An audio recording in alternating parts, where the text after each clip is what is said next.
नमस्कार, राष्ट्र की बात में आपका स्वागत है। मैं हूं मानक गुप्ता। राष्ट्र की बात में आज होगी बात कश्मीर की, जहां 370 हटने के बाद मुख्य धारा की सियासत करने वाले नेताओं के सुर अलगाववाद की भाषा बोल रहे हैं। करीब 1.25 साल तक हिरासत में रहने वाली पूर्व सीएम महबूबा मुफ्ती रिहा होने के बाद आग उगलने लगी है। महबूबा ने ऐलान किया है कि वो तब तक तिरंगा नहीं उठाएंगी जब तक कश्मीर में 370 की वापसी नहीं हो जाती। महबूबा ने कहा 370 की जंग में वो सब कुछ कुर्बान करने को तैयार हैं, जैसा कि उम्मीद थी। महबूबा के इस बयान के बाद सियासी पारा गर्म हो गया है। बीजेपी ने इस बयान का विरोध किया, इसे देशद्रोही बताया है। बीजेपी ने मांग की है महबूबा मुफ्ती के खिलाफ देशद्रोह का मुकदमा होना चाहिए और उन्हें सलाखों के पीछे डाल देना चाहिए। आज दिन भर देश के अलग अलग इलाकों में बीजेपी कार्यकर्ता सड़कों पर उतरे। हालांकि श्रीनगर में गुपकार डिक्लेरेशन के नेताओं ने भी बैठक की और उन्होंने खुद को लोकतांत्रिक अधिकारों का पैरोकार बता दिया। ऐसे में राष्ट्र की बात में आज का सवाल, तिरंगा ना उठाने वाली महबूबा देशद्रोही हैं और तिरंगा उठाकर क्यों ना लड़ें 370 की लड़ाई, इसी पर होगी बहस। लेकिन पहले जरा महबूबा मुफ्ती का वो बयान सुनिए जिस पर यह सारा सियासी संग्राम छिड़ा है। सुनिए। देखो, झंडा तो मेरा ही झंडा तो ये है, सामने मैंने रखा है। जिस वक्त हमारा ये झंडा वापस आएगा हम उस झंडे को भी उठा लेंगे, मगर जब तक हमारा अपना झंडा डाकुओं ने डाके में ले लिया है तब तक हम किसी और झंडे को हाथ में नहीं उठाएंगे। That on the one hand he claims to be the so-called mainstream politician of India, and on the other hand he has reservations in carrying the tricolor, which happens to be the national flag of India.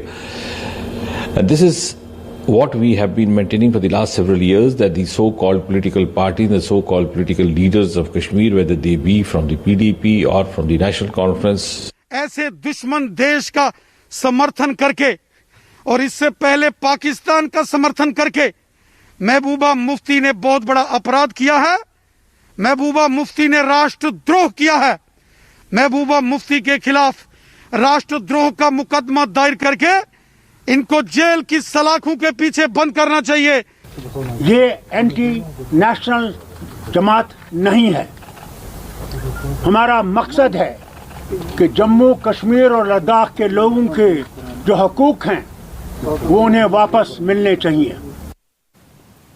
तो देखा आपने, महबूबा मुफ्ती कह रही हैं जब तक जम्मू कश्मीर का झंडा बहाल नहीं होता तिरंगा नहीं उठाऊंगी। बीजेपी कह रही है देशद्रोही हैं, जेल में डालिए। राष्ट्र की बात में आज बीजेपी के राज्यसभा सांसद सुधांशु त्रिवेदी आ गए हैं।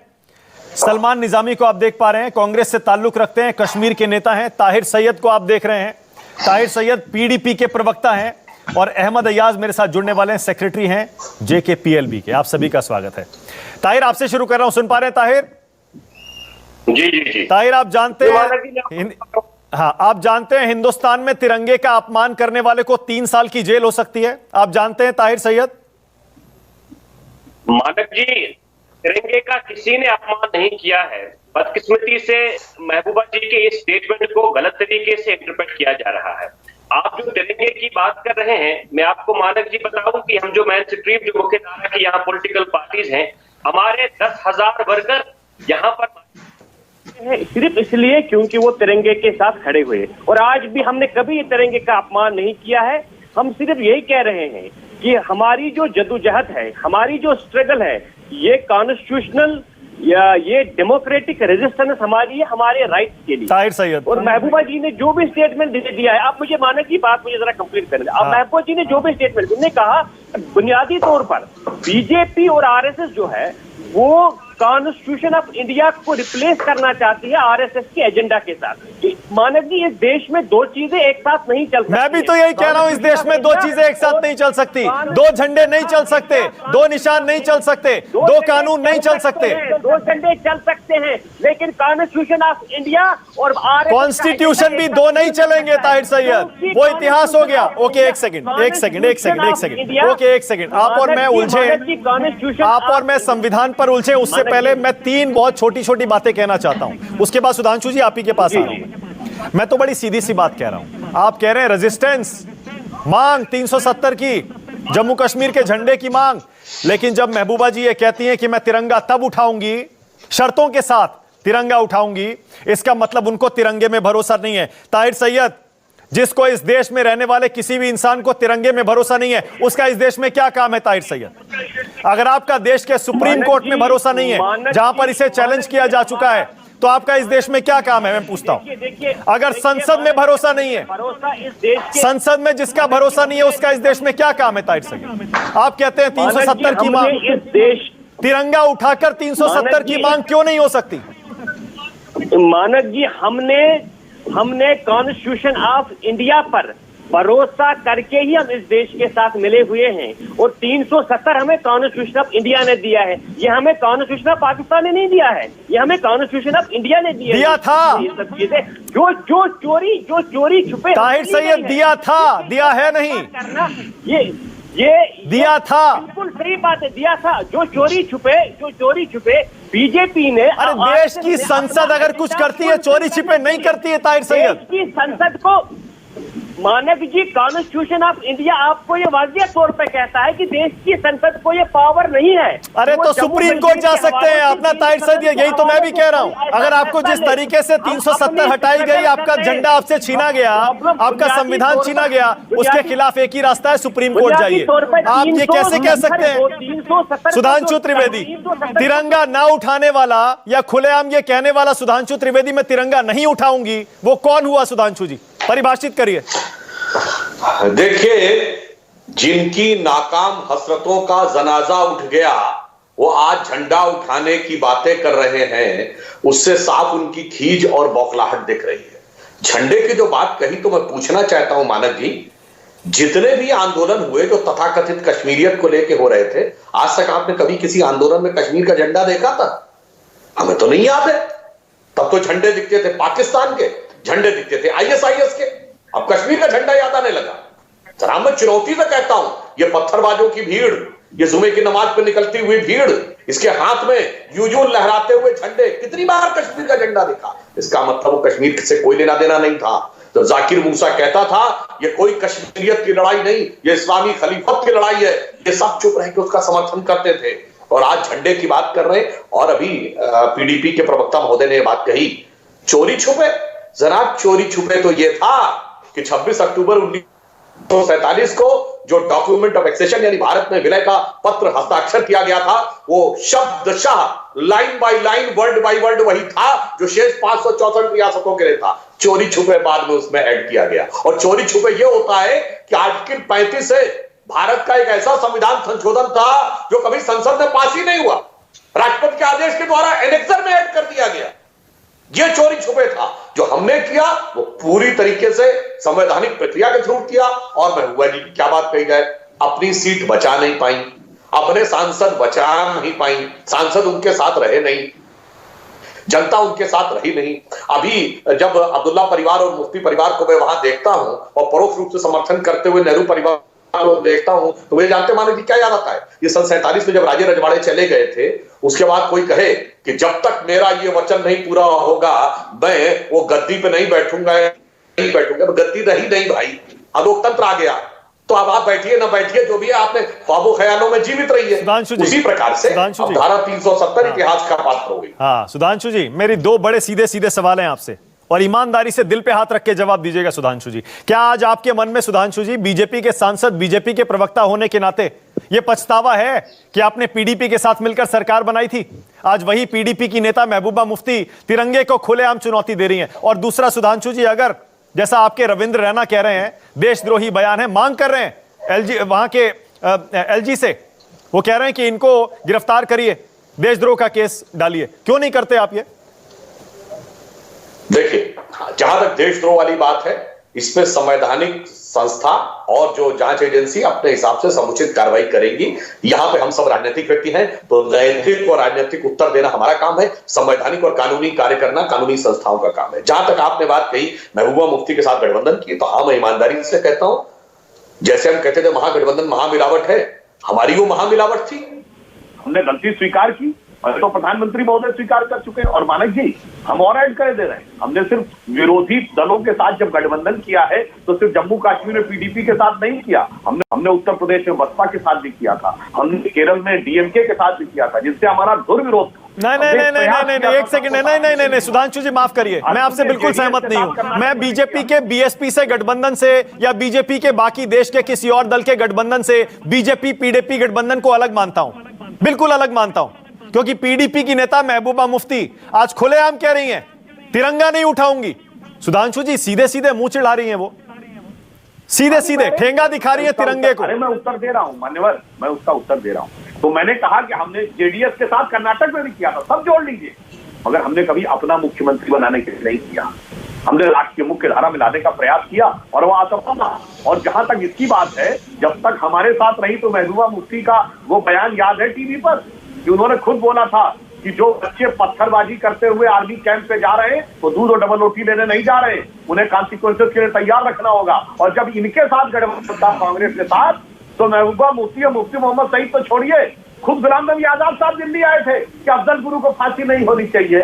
ये तो शशि थरूर और मणिशंकर अय्यर बोल रहे थे, ये तो सैफुद्दीन सोद बोल रहे थे। छोड़िए नेशनल कॉन्फ्रेंस ऑफ पीडीपी को, वो तो रीजनल पार्टी है, ये तो नेशनल पार्टी होके बोल रहे थे। और हमारे साथ जब थी तो वो खुद भी नहीं बोल रही थी। हुर्रियत के नेताओं पे कार्रवाई पीडीपी सरकार रहते हुए, आतंकवादियों पे कार्रवाई पीडीपी सरकार रहते हुए, ईडी के मुकदमे हुर्रियत पे पीडीपी सरकार के रहते हुए हमारे मुशर्रफ आलम की दोबारा गिरफ्तारी पीडीपी के साथ सरकार रहते हुए।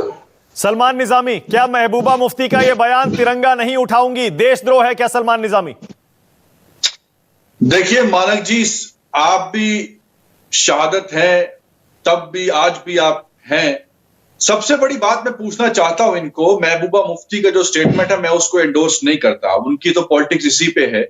अब उन्होंने जब भाजपा के साथ सरकार बनाई थी, पहले सबसे पहला स्टेटमेंट जो है वो पाकिस्तान को शुक्रिया अदा किया था, लेकिन भाजपा ने उस वक्त भी वो स्टेटमेंट होते हुए भी सरकार में रहे 3 साल, और ऐसे कई स्टेटमेंट उन्होंने दिए हैं। और ये ऐसी बात हो गई कि भाई जब 3 साल हमने सरकार चला दी, जब तुम्हें लगा कि खतरा है हिंदुस्तान में, लोकसभा के चुनाव तुम जीत नहीं सकते हो, लोगों ने तुम्हारी धज्जियां उड़ा दी, तो तब अलायंस तोड़ दिया। ये कौन सी बात हुई? और दूसरी बात मैं बोलता हूं कि झंडे की जहां बात है, जम्मू कश्मीर में आप डिबेट करें कि महबूबा मुफ्ती ने आज ये बात स्टेटमेंट की, मैं उसको एंडोर्स नहीं करता हूं, लेकिन दूसरी तरफ नागालैंड आप जाइए, नागालैंड में 14 अगस्त मनाया जाता है, वहां हिंदुस्तान का तिरंगा कोई भी लहराता नहीं, नागालैंड का अपना एक फ्लैग है। और यही भाजपा के नेता जो है आंध्र प्रदेश, बिल्कुल तुलना मत करिए सलमान निजामी, क्यों नहीं? आतंकवाद नहीं है नागालैंड में, जम्मू कश्मीर आतंकवाद नहीं है, वहां पर खून खराबा नहीं होता है। स्टेटमेंट नागालैंड में कोई आतंकवाद नहीं है, वहां पर कोई खून खराबा नहीं होता है, वहां पर खुलेआम आजादी की डिमांड नहीं होती है। वहां पर तुलना बिल्कुल क्यों नहीं होती है? देखिए, हम कहते हैं कि 1 फ्लैग 1 नेशन पूरे देश में इंप्लीमेंट करिए। आपने 370 और 35 से जम्मू कश्मीर से हटा दिया, हिमाचल से क्यों नहीं हटाया, आसाम से क्यों नहीं हटाया? इतने कई राज्य हैं जहां जमीन जो है, आप चाहते हैं 370 दोबारा लगे? और दूसरी बात, यह अनकॉन्स्टिट्यूशनल था। मैं कहता हूं कि अगर 370 का हटाने का कोई फायदा जम्मू कश्मीर के लोगों को हुआ या हिंदुस्तान के लोगों को हुआ, मुझे दिखाइए, एक फायदा दिखाइए मुझे। 14 महीने क्या 370 लगना चाहिए दोबारा? सलमान निजामी, आज आतंकवादी हमले बढ़ रहे हैं, ना नौकरियां हैं, ना दोबारा लगना चाहिए 370? लोग तरस रहे हैं नौकरियों के लिए, रोजगार नहीं है, अनएम्प्लॉयमेंट बढ़ चुकी है जम्मू कश्मीर में। सलमान निजामी, आतंकवादी हमले। सलमान निजामी, मैं आपकी तारीफ करता हूं, दाद देता हूं, आपने सीधे सीधे कहा महबूबा मुफ्ती के बयान का आप समर्थन नहीं करते, लेकिन 370 पर आपका क्या स्टैंड है? क्या दोबारा लगना चाहिए या फिर यह फैसला ठीक है? मैं जम्मू कश्मीर का ठेकेदार नहीं हूं, आप इलेक्शन करवाइए और लोग डिसाइड करेंगे। 370 जो है हमारे लिए फायदेमंद नहीं था। आपने जम्मू कश्मीर के लोगों की आंखों को पट्टी बांध दी। मैं इनको चैलेंज करता हूं, मुझे एक काम बताइए 14 महीने में जो अच्छा हुआ हो जम्मू कश्मीर में, जिससे लगा हो ये फैसला अच्छा था। आज चाइना अंदर घुसा हुआ है। मैं जवाब देता हूं जी। धारा 370 हटने के बाद दलितों और अनुसूचित जनजाति के लोगों को आरक्षण मिला। धारा 370 हटने के बाद वाल्मीकि समाज के वो लोग जो मजबूर थे कि वो सदैव सफाई कर्मचारी ही रहेंगे, चाहे उनका बेटा या बेटी पीएचडी क्यों न कर ले, वो यूनिवर्सिटी में प्रोफेसर नहीं बन रहेंगे, उनको अपना हक मिला। आयुष्मान योजना जो उसमें लागू नहीं थी वो हुई, केंद्र सरकार की सभी योजनाओं में एक नौकरी बताइए ना। मगर सलमान निजामी साहब, आपको एक बात बता दीजिए, 370 रहने से आपका पैकेज कहां है? आपने कहा 2 मिलेगा, पैकेज कहां है साहब? आपने बोला पैकेज मिलेगा, मैंने तो आपको 4 फायदे बताए। SC ST को रिजर्वेशन नहीं था, मिल गया। मैं सर, पहले भी क्या बात करते हैं आप झूठ बोल रहे हैं के चलते हुए आपको मालूम नहीं है कश्मीर के आम आदमी को ST रिजर्वेशन एक फायदा बताइए जो पहले भी था। एक फायदा बताइए। महिलाओं को आरक्षण मिलता के फायदे मैंने था, आपको आपने चार खत्म कर गिनाए, दिया। आप बताइए एक फायदा। महिलाओं की रिप्रेजेंटेशन खत्म कर दी। क्या बोल रहे हैं आप? ये सब कुछ था अरे वहाँ। नहीं, एक सेकंड। सुधांशु जी ने सवाल पूछा है, सलमान निजामी। सुधांशु जी पूछ रहे हैं, एक फायदा बता दीजिए, 370 क्यों रहना चाहिए, बताइए सलमान निजामी, क्यों चाहिए 370? क्या फायदा है उससे लोगों का? 370 हमारी एक पहचान थी। जब मध्य प्रदेश के शिवराज सिंह चौहान ये कहते हैं कि हमारी नौकरियां मध्य प्रदेश के लोगों को मिलनी चाहिए, वही 370 था। आज हमारी नौकरियां इन्होंने छीन ली हमसे। आज बाहर के लोग हमारी नौकरियों पे कब्जा क्या जमाए बात कर रहे हैं आप? क्या आज बात कर हमारी रहे हैं? नौकरियां नहीं रही, सुधांशु जी, हमारी जमीन नहीं रही, हाँ, सुधांशु हमारी जी, पहचान नहीं रही। आज चाइना बोल रहा है कि मेरा उस लाभ लद्दाख पे दावा है, आज पाकिस्तान बोल रहा है मेरा कश्मीर पे दावा है। सलमान सुन लीजिए, अरे सुन तो लीजिए। आज आपने चाइना को थर्ड पार्टी बना दिया। अरे भाई अब कंटिन्यू सलमान सुन तो लीजिए, अब उनकी भी सुन लीजिए। हाँ बोलिए सुधांशु जी, बोलिए। जम्मू कश्मीर की जमीन आप देखिए, धारा 370 का सबसे बड़ा लाभ हमारी जमीन कि आप कश्मीर सेकुलर हो गया। क्यों? जब भारत के कश्मीर पाकिस्तान में था पहले, कश्मीर पहले पाकिस्तान में था, सुधांशु जी, तो इस देश कश्मीर पाकिस्तान में था। जम्मू कश्मीर जिसने उस सेकुलर शब्द को अंगीकार यानी अडॉप्ट जम्मू नहीं किया कश्मीर था, सेकुलर 1947 से था। चलते हुए जम्मू कश्मीर सेकुलर 1947 में था। पूरे देश में दंगे हुए, जम्मू कश्मीर में दंगे नहीं हुए। आप झूठ मत बोलिए, पूरे देश में दंगे हुए, जम्मू कश्मीर में हिंदू मुसलमान कभी नहीं हुआ। सेकुलर वर्ड नहीं अडॉप्ट किया था, बोलिए हाँ या ना। सेकुलर इधर उधर की बात कर रहे हैं। आपने अब जम्मू सेकुलर हो गया, कश्मीर को तो आज बड़ा फायदा कम्युनल नहीं कर होगा। दिया। जम्मू कश्मीर हमेशा सेकुलर था, आज भी है, वाह भाई कभी वाह। हिंदू मुस्लिम वहां नहीं जिस हुआ। राज्य ने सेकुलर वर्ड अडॉप्ट नहीं किया, जिस धारा के चलते अडॉप्ट नहीं किया, उसी धारा का हकना अरे आप सेकुलरिज्म ओके, एक सेकंड रुक जाइए। अहमद अय्याज, महबूबा मुफ्ती कह रही है तिरंगा नहीं उठाऊंगी। आप इस बयान को कैसे देखते हैं? क्या यह देशद्रोह है? अहमद अय्याज।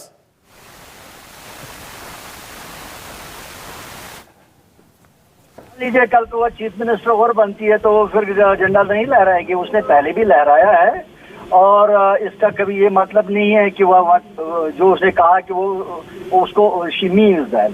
पॉइंट इज ये एक गुस्सा है, एक शरारत है और वो जानती है, सियासतदान है और वो जानती है कि ये एक ऐसा मुद्दा है 370 जिसके साथ लोगों के जज्बात है और लोगों के जज्बात को कैसे इकट्ठा किया जाए, क्योंकि सियासत में रहना, उसने कल को इलेक्शन भी लड़ना हो, कल को लोगों को इकट्ठा भी करना हो, तो क्या मुद्दे रहे वो इसके बारे में बड़ा सिलेक्टिव रहते हैं कि मुद्दा क्या रहना चाहिए। तो ये एक बेहतरीन फराहम मौका किया गया उनको, 370 एब्रोगेट होने से एक बेहतरीन मौका उनको फराहम किया गया है। ये बड़ा अच्छा मुद्दा उनको मिल गया है और इस चीज पर वो सियासत अच्छी तरह से कर सकते हैं। तो मेरा मानना ये है कि उसका कभी ये मतलब नहीं कि वो कभी झंडा नहीं उठाएगी, क्योंकि उसने झंडा उठाया भी है पहले। बहुत बढ़िया। और आगे अगर वो कभी भी मंत्री बनती है वो उठाएगी। बहुत बढ़िया। तो ये महज एक जज्बात।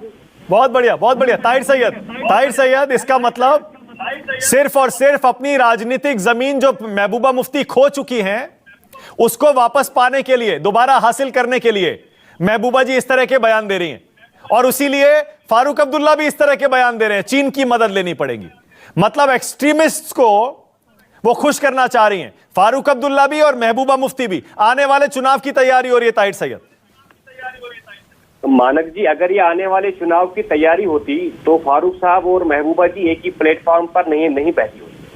ठीक है, यहाँ पर जो ग्राउंड पे अगर आप इलेक्टोरल पॉलिटिक्स की बात करते हैं तो फिर मुकाबला नेशनल कॉन्फ्रेंस और पीडीपी के दरमियान ही है, बाकी कोई पार्टी नहीं है। यहाँ पे तीसरी पार्टी कोई और नहीं है। बाकी जो छोटी एक दो पार्टीज है जो भी अलायंस के साथ हमारी है, ये कोई हम चुनावी राजनीति नहीं कर रहे हैं, बल्कि हमारा तो क्या कर रहे हैं? हमारी जो स्ट्रगल है ये जम्मू कश्मीर के लोगों के राइट्स और इनकी डिग्निटी के लिए एक स्ट्रगल है। ये हम लड़ेंगे, हमें मालूम है ये एक लंबी जद्दोजहद सुनिए ना, ये एक लंबी जद्दोजहद। आप मेरी बात सुन लीजिए, ये एक लंबी जद्दोजहद है। अभी सुधांशु त्रिवेदी जी कुछ गिना रहे थे, ये लाभ हो गया 3% हटाने से। मैं सुधांशु त्रिवेदी जी को बताना चाहूंगा कि इससे पहले भी SC और SC की यहाँ पर रिजर्वेशन थी। 370 का लाभ ये था कि जम्मू कश्मीर में महाराष्ट्र से, उत्तर प्रदेश से, मध्य प्रदेश से गरीबी बहुत कम है। 370 का लाभ ये है कि 1958 में जम्मू कश्मीर में राइट टू एजुकेशन जो एक्ट जो है वो लाया गया था। 370 का फायदा ये है, 370 का फायदा ये है कि जम्मू कश्मीर हिली एरियाज में सबसे ज्यादा कनेक्टेड एरिया है, जहां रोड कनेक्टिविटीज हैं, जो ह्यूमन डेवलपमेंट इंडेक्स में नंबर 8 पर है पूरे इंडिया में, जहां आपका महाराष्ट्र जहां अच्छा ठीक है, ओके एक सेकंड ताहिर, एक सेकंड, आपने 5-7 पॉइंट गिना दिए ना, आपने 5-7 पॉइंट गिना दिए, ऐसे ही रखिएगा जरा स्क्रीन को, सुधांशु जी को लाइए स्क्रीन पर लाइए। अब मैं ताहिर सैयद, अभी सुधांशु जी आपकी बातों का जवाब दे रहे हैं, लेकिन मैं आपसे एक बात पूछ रहा हूं, मुझे कोई दिक्कत नहीं है, कोई दिक्कत नहीं है, चाहे महबूबा जी हो, चाहे फारूक अब्दुल्ला हो, चाहे और पार्टियां हो, 370 की मांग करें, यह हिंदुस्तान है, लोकतांत्रिक देश है, सबको पूरी इजाजत देता है, जो मांग करनी है करिए, लेकिन संविधान और कानून के अंदर रह के करिए। इसीलिए मैं पूछ रहा हूं, तिरंगा उठाकर यह मांग क्यों नहीं करती महबूबा जी? 370 की मांग आप तिरंगा उठाकर क्यों नहीं करते?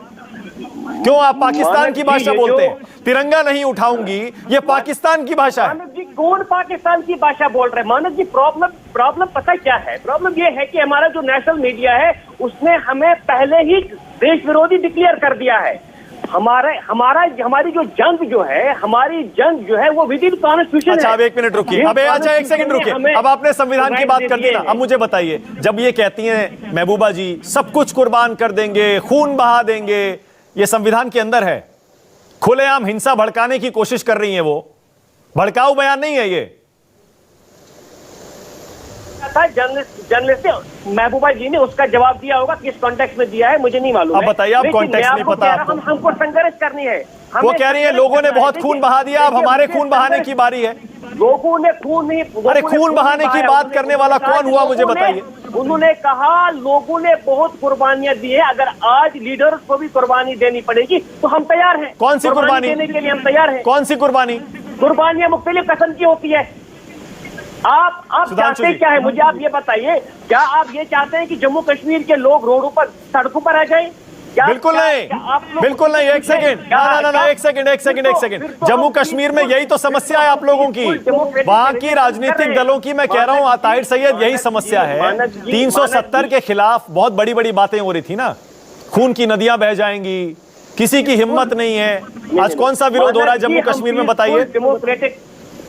मानक जी, हम पीसफुल डेमोक्रेटिक रेजिस्टेंस कर रहे हैं। आप जम्मू कश्मीर आ जाइए और देख लीजिए पूरे। अरे तो संविधान के अंदर करिए ना, वही तो कह रहा हूं। तिरंगे का अपमान क्यों कर रहे हैं? क्यों संसद को ठेंगा दिखा रहे हैं? कानून को ठेंगा दिखा रहे हैं? सुप्रीम कोर्ट को ठेंगा दिखा रहे हैं? आप एक बात देखिए, हम संविधान के अंदर अपनी जदोजहद कर रहे हैं, हमारी स्ट्रगल है। हमने कहा है सुधांशु जी, पीसफुल डेमोक्रेटिक रेजिस्टेंस होगी। देखिए, जो ताहिर सैयद साहब ने कहा, जो अनुदान केंद्र से मिलता था कश्मीर को, वो जनसंख्या अनुपात के हिसाब से अन्य राज्यों की तुलना जो आपने महाराष्ट्र और उत्तर प्रदेश से की, उससे 10 गुना था। 2 या 3 गुना नहीं था, 10 गुना था। मगर अफसोस कि इतने साल के बाद भी उस तरक्की से महरूम रहा कश्मीर, क्योंकि वो सारा का सारा पैसा केवल 1 दर्जन 2 दर्जन परिवारों के बीच में घूमता रहा और सबके सब जाके लंदन में बड़े बड़े मकान बनवाते रहे। एक कश्मीर का नेता बताइए जिसका बेटा बेटी कश्मीर में पढ़ा हो? वो तो कश्मीर तो छोड़ दीजिए, दिल्ली मुंबई में पढ़ा हो, सब लंदन में जाके पढ़ते, अमेरिका में जाके पढ़ते। और 370 से अंतर क्या आया है? अंतर ये आया, भाई साहब आप बोल दिए, मैं अपने टर्म पे बोल रहा हूँ, अपने टर्म पे बोलिए। और सबसे बड़ा अंतर ये आया है कि अब कश्मीर घाटी में भाजपा नेता के बच्चे कहाँ पर? क्या तरीका है भाई? आप, मैं तो आपके बीच में डिस्टर्ब नहीं कर रहा था। अब जवाब तो सुन लीजिए, आपने 5-7 बातें करी है, जवाब तो सुन लीजिए।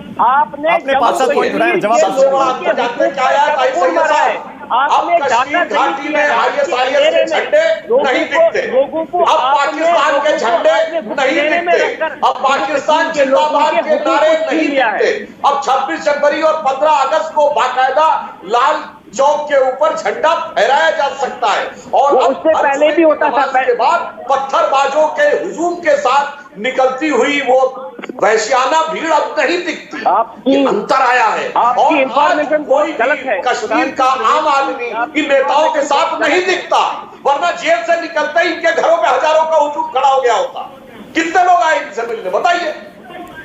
मैं तो मेरे पास टाइम खत्म हो गया है। मैं तो अहमद अय्याज ने जो असेसमेंट किया है ना, बहुत कम समय में बहुत बढ़िया परफेक्ट एनालिसिस किया है। बहुत बहुत शुक्रिया उसके लिए अहमद अय्याज साहब कि ये सिर्फ और सिर्फ अपनी खोई हुई राजनीतिक जमीन वापस पाने की कोशिश है। लेकिन हां, मेरी समझ ये कहती है, और ताहिर सैयद आप भी जानते हैं, महबूबा मुफ्ती, फारूक अब्दुल्ला खुद जानते हैं, सलमान निजामी आप भी जानते हैं ये बात, अपने दिल से पूछ के देख लीजिएगा। धारा 370, अलग संविधान, अलग सिस्टम जम्मू कश्मीर में, दुनिया की कोई ताकत उसे अब बहाल नहीं कर सकती। आप भी जानते हैं, अपने दिल से पूछ के देख लीजिएगा। बहुत बहुत धन्यवाद आज राष्ट्र की बात में आने के लिए आपका, बहुत शुक्रिया। सुधांशु त्रिवेदी, ताहिर सैयद, सलमान निजामी, अहमद अयाज, बहुत शुक्रिया। छोटा सा ब्रेक ले रहे हैं, ब्रेक के बाद क्रिकेट हाउसफुल। राष्ट्र की नमस्कार, मैं हूं मानक गुप्ता। अगर आपको हमारा ये वीडियो पसंद आया हो तो इसे लाइक और शेयर जरूर करें, और हां, हमें सब्सक्राइब और फॉलो करना ना भूलें ताकि आप देश और दुनिया की कोई खबर मिस ना करें। चाहे कोई ब्रेकिंग न्यूज हो या कोरोना वायरस से जुड़ी कोई भी अपडेट, पॉलिटिक्स हो या आपकी जेब से जुड़ी कोई खबर, इलेक्शन की कोई न्यूज हो, कोई कंट्रोवर्सी हो या फिर कोई वायरल वीडियो, सब कुछ मिलेगा न्यूज़ 24 पर। तो जुड़े रहिए हमारे साथ और देखते रहिए न्यूज़ 24।